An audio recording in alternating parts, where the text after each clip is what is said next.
Yeah, and going to print with that thing, whew, we'd be up for like 5 days straight and no sleep. And it was, it Yeah, was now intense. a press okay takes maybe 2 days. Oh, Yeah. that's a whole different game than doing that Whole whole, different oh and my I get to goodness. go home. Yeah. I get to go home and sleep and see my dog.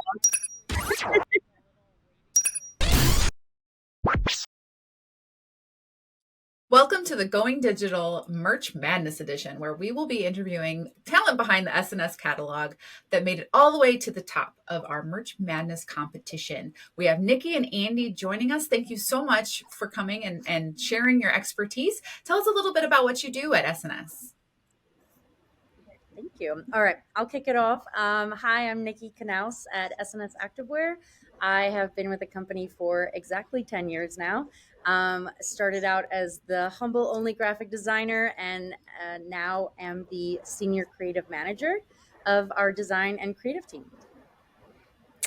And I am Andy Going. I started here a little over 4 years ago. I started on the merchandising team and then transitioned over to the sales enablement side. And then now I am on the product marketing team. And my main focus is the style guides, and I'm super proud of winning the Merch Madness this year. So when did you make the shift from that big book into those smaller, more like niche groups that we're seeing now? During the pandemic. Okay. Like our big shift came during the pandemic. It felt like the right time. It felt like, everything was going digital. Like not just catalogs, but the way we worked, the way we interacted with each other, the way we shared information, it was all going digital. There's so many products that to do a big book at this point, I always joked you'd need like a little cart to drag it behind you. There's just no way you can like fit everything we carry Sure. into one catalog anymore. So it became more of like focusing on like looking ahead, what's new for the next year. So it seems like you're kind of blending that the smaller catalog and that digital experience at the same time. So did it change kind of your approach to even the artistic layout and with your background as a graphic designer, like how did you have to shift your perspective to get it into that digital format and still have it be kind of fun when it gets printed? With digital, there's so much more possible. Like you don't have to keep registration in mind or like, like how are things going to shift on the press if I have a bunch of like things layered. So it almost like opened up our sense of creativity and you weren't tied to pagination for forms. Like it kind of took all of the technical aspects that you usually have to keep in mind for print and then it gave you a little more freedom. You're like, I can add on one more page without having to think that it's going to create, require a manual fold on the press, or it's going to make binding tough because they're doing perfect binding. So it actually almost like opened up the world. And obviously we could get them out sooner. Like the second it was approved, it's indexed, it's hyperlinked. We have it in Zoom on Zoom in like a day or two. Like Sergio's usually like that. That's Sergio. He does an amazing job. He does a great job. And so like it has just like a more instantaneous launch. Like we can have it, published like within a day. Whereas like if you're printing, you're waiting for the binding press and folding and then it gets shipped out and UPS isn't feeling it that week or somebody stole your catalog and you never get it. So it just like it really kind of like gave us even more opportunity than like what happened for print. And it also I think opened up to the point that we could also pivot more often, like how we designed it, and we just could be more reactive to like design methods out there, and like what looked cool and what was trending and what was visually catching people's eyes. So it was it was a fun exploration instead of like feeling like, oh, now we have these limitations. Let's talk about the company store style guide, right? Yeah. The book that took you all the way in Merch Madness.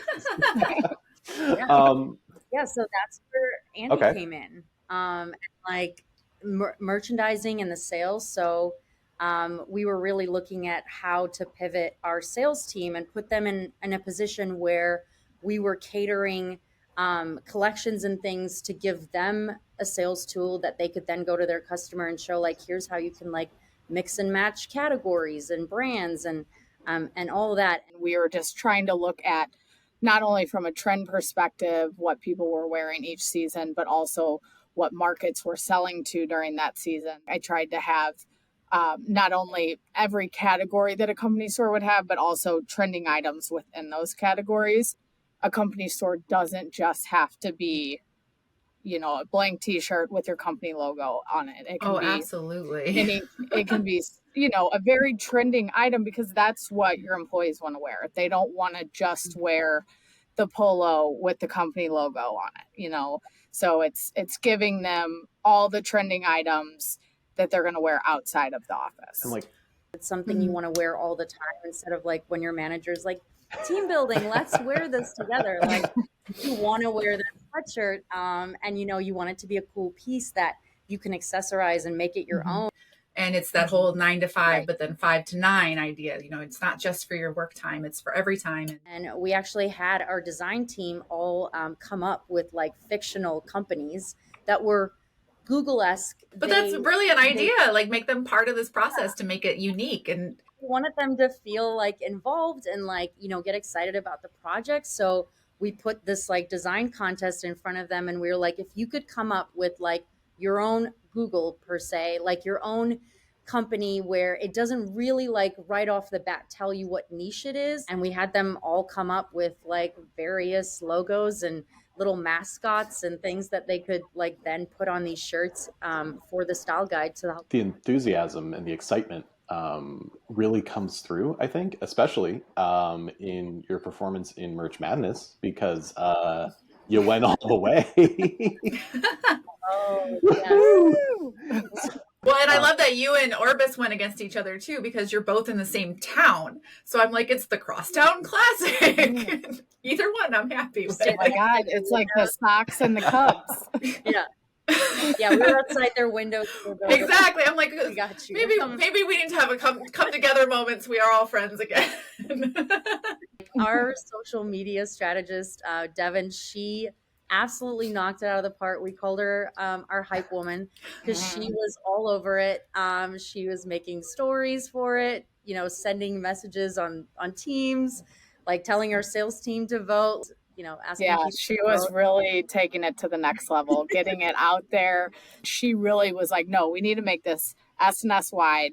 We need to get all the votes. So it was awesome how she got the whole company excited about it. I was so impressed with how much work she put into really getting this out here. Hopefully she also feels very validated, because obviously she got the results and took the prize. She's been very forward thinking and just like, how can I get more eyes on this? And I think she definitely felt validated in the sense that like what she was doing was having an impact. So I think it did give her a sense of like, oh, like this is a tool I can really like utilize. And just like the sense of reach that comes with that. To hear. Well, and making that plan, I think, was probably crucial too, is that she sat down and made a plan. It wasn't just about sharing, one or two influencers. It was really like, let's gather around this as a team. And really the catalog itself is so easily translated to social media because of the way that you do the layouts. This is something that people can go in and clip an image out of your catalog and drop into their own social media. It just makes it so much easier for them to buy your stuff, which is the ultimate goal. So Yeah. And that was something else too that we had to start thinking about and work our way backwards, is that we had this beautiful piece, but how do we get the customer to the product information? How do we get them to the product so they can purchase it? And that's also been something that we've, evolved over the Style Kids or the Style Guides. We would have it where we would hyperlink it per your lovely Zoom tool. But that's one of the beautiful things about digital. It makes you more nimble. You're able to change things. You're able to make sure that everything's updated. And I think that's part of why having these smaller catalogs and being able to do them digitally, if God forbid something happens with your inventory, you can make a change rather than just, okay, well, it's been printed, so I guess we're just going to cross our fingers that it's going to work out. So being able to be more flexible is definitely an advantage. And just to wrap things up, I think all right, so you've got a whole year to plan for the next Merch Madness. So you will make the next year. So, so what are you going to be bringing? What are you going to be bringing to show your A game so that you can take the crown again next year? What give us a preview of what's coming up, what you're excited about. The company store style guide, just in its sheer size, really allowed for us to think through like what are the next steps that we can take to even, you know, keep going above and beyond with that layout and give it this cool, fun feeling, like something that's engaging, something that quickly catches your eye and you're like, oh, I can pair this and this and like put this whole collection together. And so we like brought in more like model photography and in like our next style guide, we expanded on that like grid and really like played around with like a loose grid, I would call out and call it more editorial. So we have a few more style guides up our sleeves this year. So Summer Style Guide is just the first one in that series. We're definitely going to keep pushing the envelope in terms of like photography, of design, of how we approach the custom landing pages that we're doing, and really like making it bigger and better and what's fun and engaging for customers to look at. Like, you know, we want them to turn the next page, and that digital page, we want them to keep turning it so they can keep seeing more. So that's what we are hoping to do. And, you know, that's the plan. We want to just keep pushing the envelope, keep making them bigger and better. Each year, we want them to be super retail inspired. We were in the proofing stages of summer, and we're like, well, Andy, guess what? It's time to start fall. Can you start merchandising it? So she's in Style Guide heaven all year. All year round. There's no break in between. And I'm sure you wouldn't have it any other way. So it works out. I love it. Well, thank you so much for spending some time with us and for all the great participation in Merch Madness. And be sure to follow S&S Activewear so they can get the votes next year. And you can find S&S Activewear on zoomcatalog.com, where you can customize their digital catalogs with your own logo and share it, or just share it, whichever you prefer. Thank you. We're honored. We're honored. Yes, we truly are. Thank you. I know they always say that in the Oscars, but just to even be considered, like, we were so excited. It was a labor of love. Like.